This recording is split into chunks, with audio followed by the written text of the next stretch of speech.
Hi, Sandra here from Create in Spain, and today's video is about LED lighting for cards.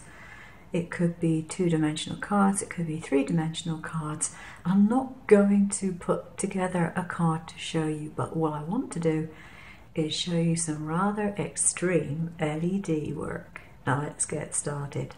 I went into one of the Chinese shops yesterday, and when I came back I asked my husband a question and he said, well, it might work, it might not. There are lots and lots of reels of this stuff in our Chinese shops. Now they sell it by the meter off of the reel, or you can buy complete reels of it, it's up to you. But it was €3.50 a meter, and it does have quite a few LEDs on it. And this one caught my eye because it was switched on when I went into the shop. And it was flashing in different colours, and I thought, oh, it'd be nice if I could use that. And as I said, I came home and I said to my husband, do you think it would work? He said, well, I don't know if it would work because it's designed for mains, not battery operated. And he said, well, it's probably stepped down to about 5 volts or something. This doesn't mean a great deal to me, except for the fact I know my batteries are 3 volt. And I thought, well, if it stepped down to 5 volt and you can run lengths of it at 5 volts, then presumably you could run 1 or 2 on 3 volts, i.e. a battery. So I splashed out this morning all of €3.50 and I got myself a meter. Now this stuff is pretty tough, so you do need a sharp knife. This is not something for kids to be doing. You need to be confident with a sharp knife because this plastic is pretty strong stuff. So what I did, and I've only done, as you can see, a little strip of it so far, I just used the knife to slice into here, being very careful not to cut myself, of course. I detached the strip which was inside from the wires that it was joined to, i.e. these wires here that you should be able to see, I think. And then I just cut a little bit off. Now this was because I had no idea if this was going to work or not. And what I ended up with, there it is something like this. And you just pull out the complete strip. Now I'm told by my husband that these black things here are resistors and therefore not of interest to me particularly. But these things here are the LEDs. I find the easiest way, after a little bit of practice, the easiest way of getting these off is with a pair of sharp-nosed tweezers. I wiggle it so that it's gripping or able to grip the LED, and then with my fingers pull towards the center on either side, and then you end up with your LED. Have your test circuit to hand so that you can test each one before you put it away, because it's nothing worse than finding your LED isn't working when you go to use it. The LED. Now it's big enough that you can see it and use it, which is really handy. You don't have to bother with any extra wiring or anything like that on it. They're very easy to use.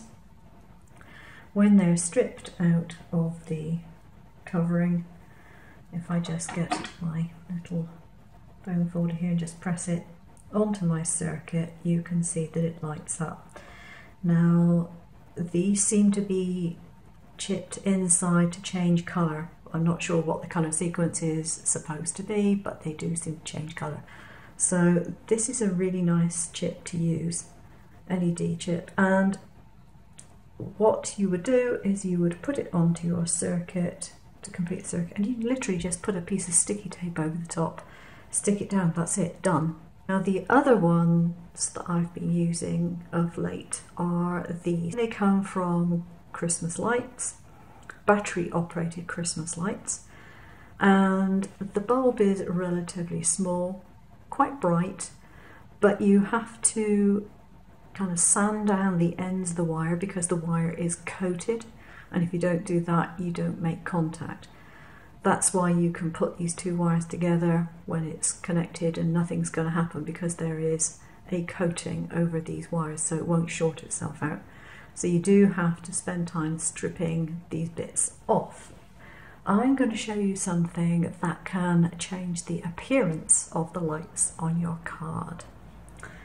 And this is the sort of thing that I mean by extreme LED crafting.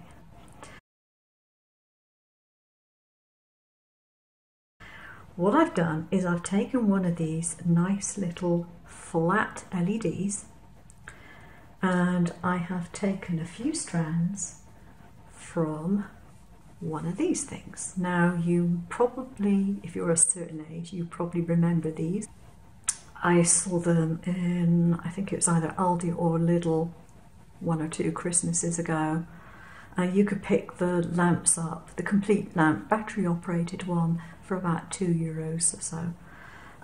So not expensive. And what I've done is I have taken a few of these fibre optic strands and chopped them off. This happens to be minus its lamp anyway, so I'm not worried about that.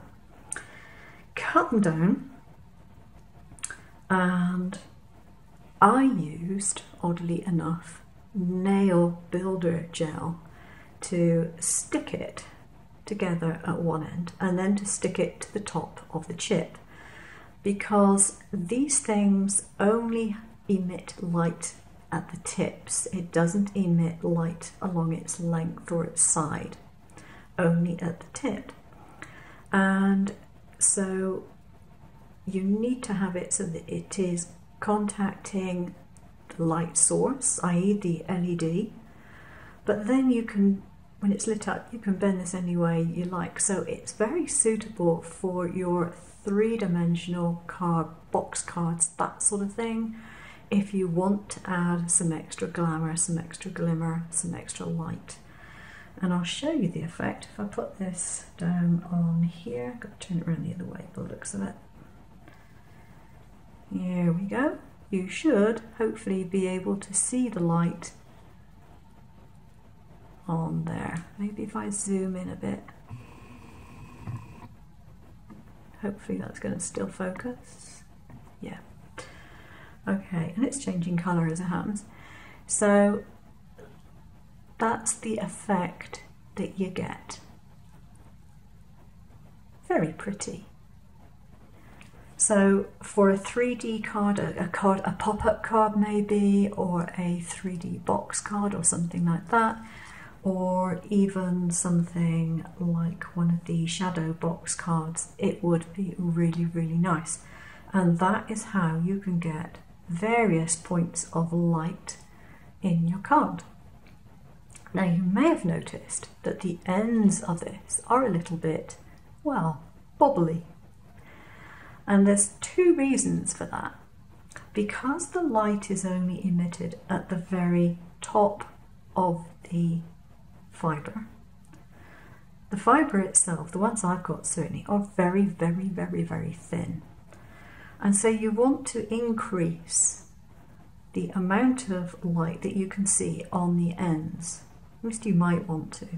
Now there's several different ways of doing it. One way is to take a lighter and very, very quickly touch a flame to the end. And I mean a fraction of a second. Do it too much and just burn it.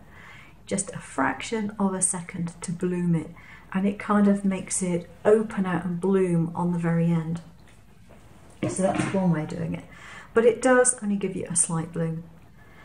You can, if you wish, do what I did and dip these fronds into nail gel and then put them under a UV lamp, and you will end up with little bubbles on the end. And you can do this several times if you want to.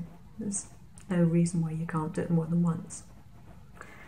Another thing you can do, if you have any, is you can actually glue tiny little beads on the end. And that also helps to diffuse the light. Now I've got another one here that I've done, and I've done more obviously. You can see, hopefully, these are much bigger on the top. I've dipped these several times in gel, and these are done on one of the little bulbs like that. But it's not as easy to do because this isn't a flat surface, so it's not as easy for you to stick them on.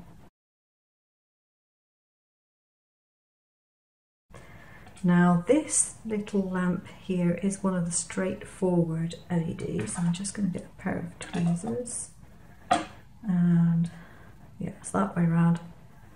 So you can see it's pretty bright. Okay, and this one, what I've done is I've added a little gem on the top. Now these are supposed to be for nails, and what you want to make sure is if you're going to buy any of these, you buy the transparent ones. You do not want the ones which have got the metal back to them. If you get the ones with the metal back, they won't be very shiny if you have to scrape the metal off. I've done it. It doesn't really work so well. But this one has a shiny gem on the top of it, and it does create quite a nice effect when it's lit up. But it also means that if you have a little, oops, get it out. If you have a little gem on top of your LED, when the card isn't lit, it just looks like, oh yes, you've got some pretty gems there. Because this could poke through a hole in the front of the card. But of course, when you light it up, you get a completely different look. So that's two. This one here, I have just glued a bead on top. I don't know if you can actually see it. It's difficult. There is a bead on top, and it's just a normal jewellery type bead. It's just a clear plastic bead, nothing special. There we go. I don't know if this is coming through very well on the camera, but in this particular case you can very clearly see, at least I can, I'm hoping that you can, the three-dimensionality of the light. Okay, it's not a flat light anymore, it is a rounded light. And lastly, but not least, the easiest way of making your light look bigger, super bright, is by putting one of these things on top. I kid you not. If you put one of these on top of the hole that you are using in the front of your card to let the light come through, it magnifies it. And it creates a really, really good light. So I can keep my fingers out of the way here. Whoops! Press too hard and round either way. There we go. It's a very large, very bright light, much bigger than it originally looked. So that's it. That's the extreme guide to LEDs for your paper crafting projects. I hope you found it useful, and I hope you'll try out some of the ideas. Thanks for watching. Take care now. Bye bye.